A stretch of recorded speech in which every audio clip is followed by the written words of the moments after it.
Di antara banyak frasa yang sering saya, sebagai seorang wanita, gunakan dalam kehidupan sehari-hari, ada satu yang sangat umum, namun tampak sangat sederhana. Sekilas, kedengarannya seperti pertanyaan biasa, hampir netral, tanpa subteks khusus. Tetapi, jika Anda melihat lebih dalam, menjadi jelas bahwa justru frasa inilah yang cenderung diabaikan atau dipahami secara dangkal oleh sebagian besar pria, sekitar 93% menurut beberapa penelitian. Dan ini bukan sekadar angka acak atau berlebihan. Berbagai penelitian, termasuk yang dilakukan oleh Gottman Institute, menunjukkan bahwa pasangan yang gagal mengenali isyarat emosional dalam komunikasi menghadapi risiko putus hubungan yang jauh lebih tinggi, hingga 81% lebih sering. Dan bukan hanya satu kata spesifik, tetapi apa yang ada di baliknya.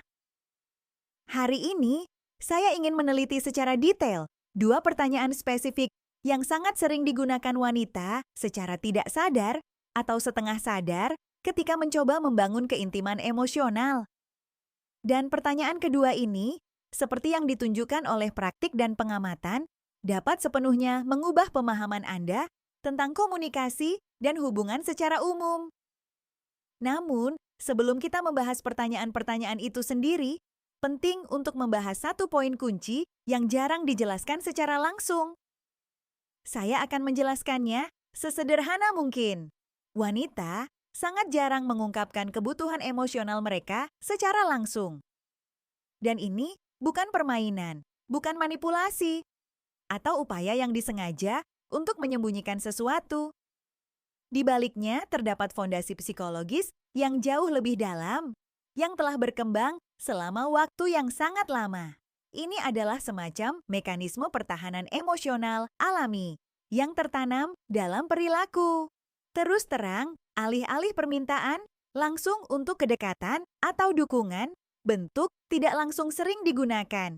Dan salah satu bentuk yang paling umum adalah pertanyaan.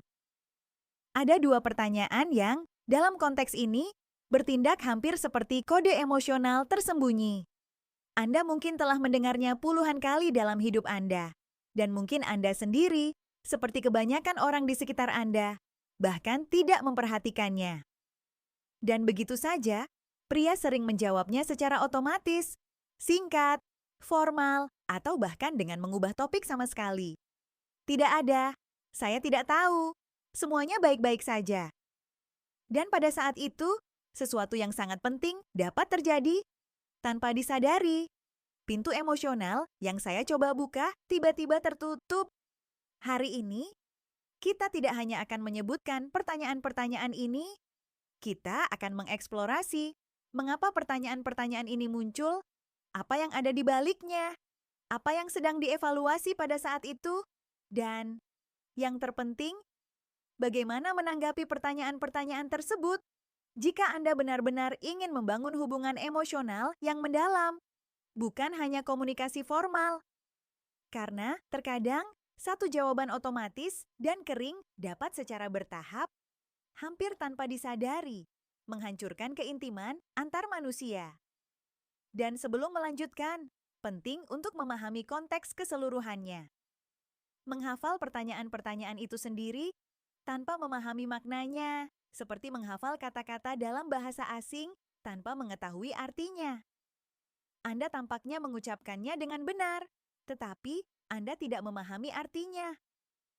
Sebuah poin menarik yang diungkapkan oleh beberapa studi neuropsikologis dan antropologis, termasuk karya Helen Fisher, adalah bahwa ketika seorang wanita mengembangkan minat atau keterikatan emosional, tidak hanya area yang terkait dengan perasaan yang diaktifkan, tetapi juga area yang terkait dengan ucapan dan komunikasi.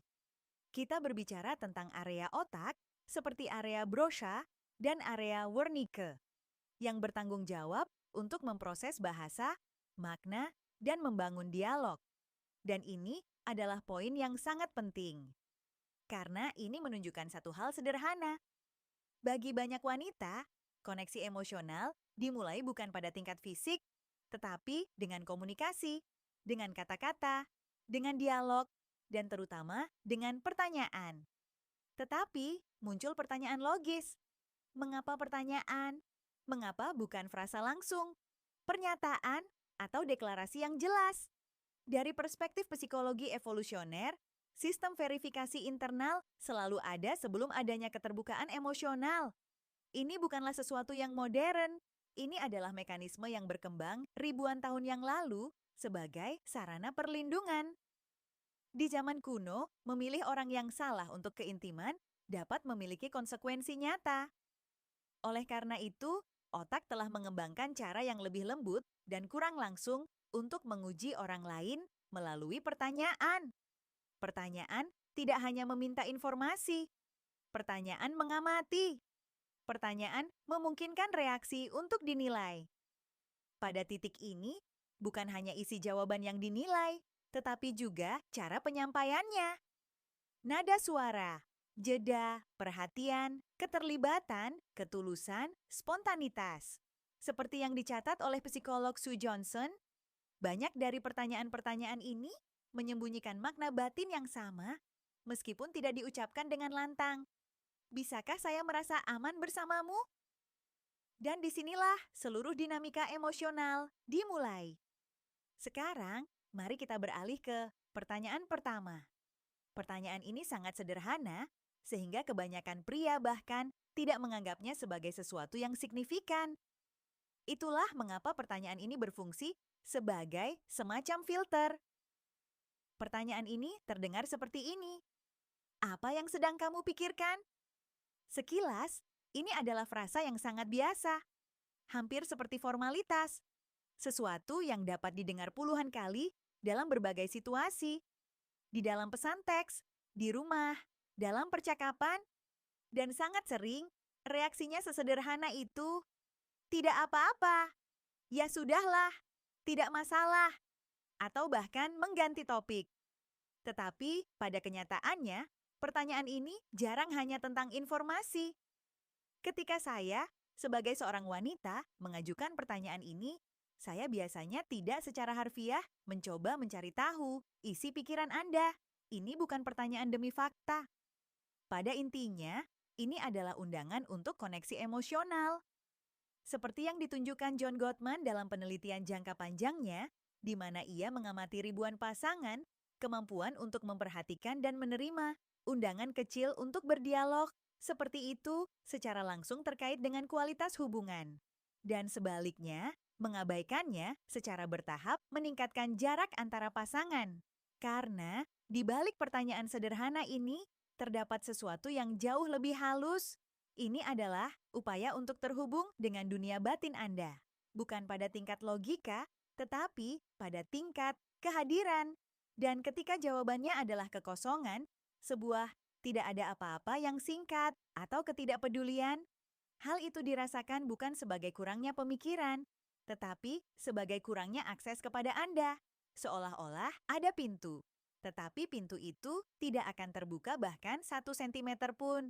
Dan justru itulah mengapa momen-momen seperti itu lebih signifikan daripada yang terlihat pada pandangan pertama. Karena ini bukan tentang kata-kata, ini tentang rasa keterhubungan. Dan jika Anda terus mengamati percakapan dengan saksama, Anda akan menyadari bahwa ada lebih banyak pertanyaan seperti itu daripada yang Anda kira. Dan pertanyaan kedua seringkali memiliki makna yang lebih dalam, karena ini bukan lagi sekadar tentang kehadiran, tetapi tentang keadaan emosional dan sikap. Tetapi untuk sepenuhnya memahaminya, penting untuk terlebih dahulu belajar melihat tingkat pertama. Pertanyaan-pertanyaan sederhana yang tidak sesederhana kedengarannya. Dan disinilah pemahaman sejati tentang komunikasi emosional dimulai